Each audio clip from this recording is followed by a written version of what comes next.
Moi everyone and welcome to Finish Your Plate. Ruismarjapuuro or rye berry porridge. It's probably not a very well known dish anymore in Finland. It's fallen a little out of favor in the past few years.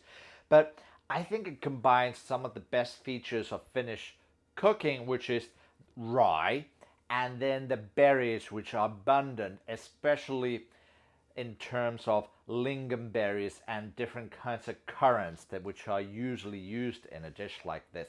Even though it might be a little difficult to find those berries in the US, you can still make your own Ruismarjapuuro even in here. So join me and I'll show you how to make this filling Finnish porridge. I have here some cranberries. Typically the rye berry porridge is made from maybe lingonberries, maybe red currants, something a little bit harder kind of a berry, but those are a little difficult to find in the US. Could you use lingonberry jam like this?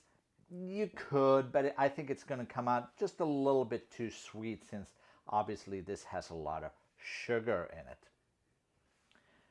So I'm going to start by putting in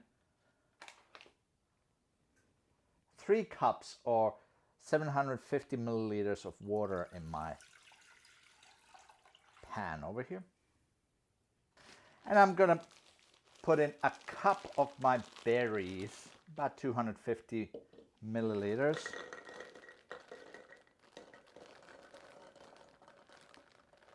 And I'm gonna put them in my pot over here.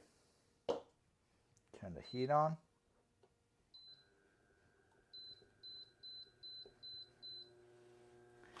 And also, I'm gonna add half a deciliter of sugar. Finns like to have a lot of lingonberry, but of course, because it's a little bit difficult to find in the US, I found that the cranberry is a pretty good substitute for lingonberry in more ways than one. The color, the tartness, the flavor even, it's a pretty close enough substitute. We're just going to heat this up so the berries will start to cook. And when the berries start to cook, I'm going to add a cup, 250 milliliters of rye flour into the pot. I'm going to whisk it as I'm adding it to make a porridge.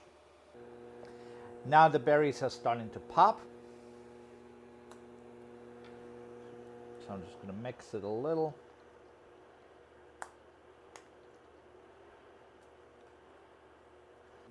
And the water comes to a boil, so I'm gonna whisk in my rye flour.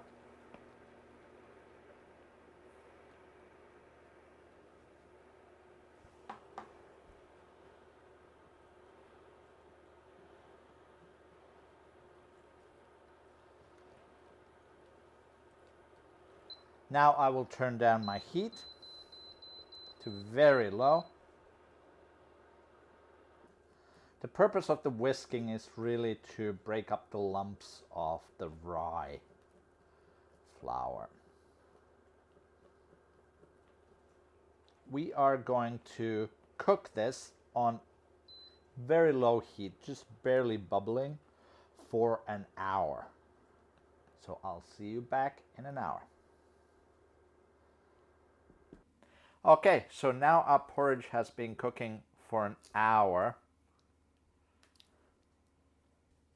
So let's give it a taste.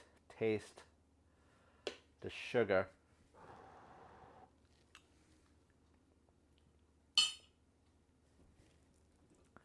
Does not require any more sugar. I still see a couple berries that didn't pop during cooking.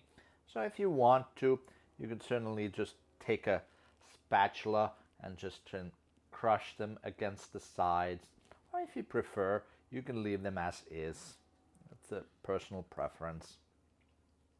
In texture and taste, this is very similar to the whipped porridge that is sometimes seen in Finland, which also has berries in it.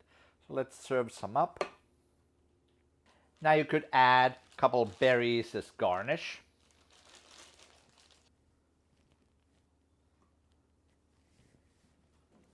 Or maybe a dollop of lingonberry jam. Like so. And here we go. Berry rye porridge. Great for breakfast, great as a snack. Thanks for watching. I'll see you next time on Finish Your Plate.